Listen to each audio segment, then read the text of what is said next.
All right, this is yours truly, Mr. Taliaferro. You know, we're in the middle of this Who's Better series before the NBA season starts. We're just having a little fun with some of the best players in the league. You don't even gotta be one of the best players in the league. We're just basketball fans that love talking about the game in any capacity. These are debates happening in every barbershop, so why not bring them to YouTube?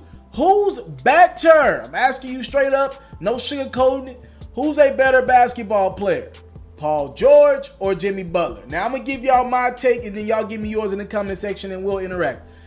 My thing is, up until last year, I for sure, without a shadow of a doubt, would have said Paul George was a better basketball player, because to me, he proved more, right?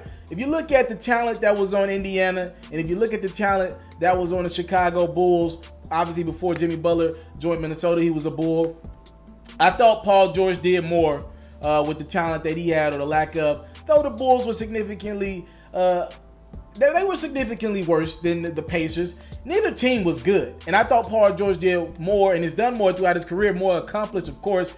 And to me, those are components to the making of a really good basketball player. Your leadership, can you get the most out of your teammates?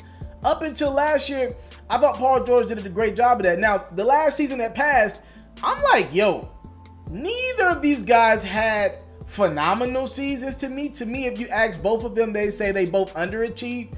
Both of them got eliminated in the first round of the playoffs.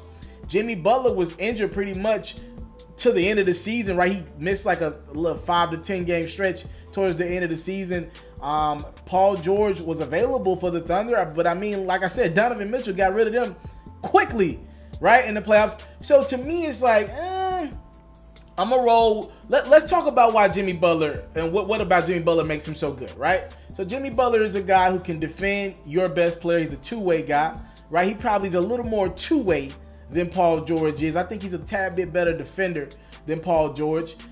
He's one of those guys where I don't know if he's a leader, though. Like, I don't know. Like, I felt like that Minnesota team had too much talent to be 8th in the West. I don't care if Jimmy got injured or not. I just thought they had a little too much talent on that roster to be 8th in the Western Conference. Also, Jimmy Butler's shot is, I don't know, man, it's kind of suspect at times. Don't get me wrong, he can go out and get you 20, 25. But there are a lot of nights where that shooting percentage ain't where it need to be. And it shows in his team's play. A lot of nights, if Jimmy Butler doesn't have it, I need guys that are able to find ways to help his team win anyway, right? And I just think Jimmy Butler could do a better job at that. Nevertheless, a phenomenal two-way player, not trying to take anything away from him. Now, in regards to Paul George, up until last year, this dude was somebody who motivated others, right? Got the most out of others. But I'm watching him with Russell Westbrook, and I'm watching Paul George just hang around the perimeter a lot of plays, just watching Russell Westbrook go to work. I don't like that in guys, right? I don't like that in guys that I consider to be leaders on the court. Now, I know it's tough to watch Russell Westbrook work sometimes. That's why Kevin Durant is in Golden State now. But somebody's got to be the guy to stand up to Russell Westbrook. And sheesh, Paul George signed a new extension. So it looks like he's going to have to be the guy. He's there a long time with Russ.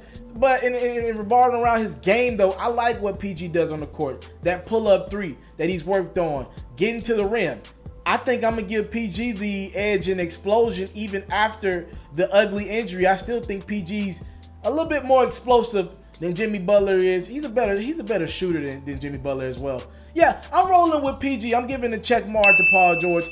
Something in my gut just tells me if I needed to start a team, the safer bet would be Paul George. Now, Jimmy Butler might be the high-risk, high-reward pick, but I think in revolving around these two guys, I think my guy Paul George might be the safer bet. A guy that I can build around, who's loyal. I think he's a better basketball player, man. I think he does more on the court. I think he finds teammates a little better. I think he's more of a willing passer. Yeah, I'm rolling with Paul George. Please, you guys tell me who you got in the comment section below. Who's better, Paul George or Jimmy Butler? Thank you guys so much for the time, love, and support. It does not go unrecognized. Thank you so much. I'm out. I came from nothing, but I want everything God has for me. I interview celebrities. I talk sports. I still represent the culture. I got the kids. You are now tuned in. Yo, we locked in right now, Mr. TALIAFERRO'S. Mr. TALIAFERRO. Mr. TALIAFERRO. Mr. TALIAFERRO. Shout out to Mr. TALIAFERRO. You're watching Mr. TALIAFERRO TV. Mr. TALIAFERRO TV. Here with the triple B's, you can't do nothing but win.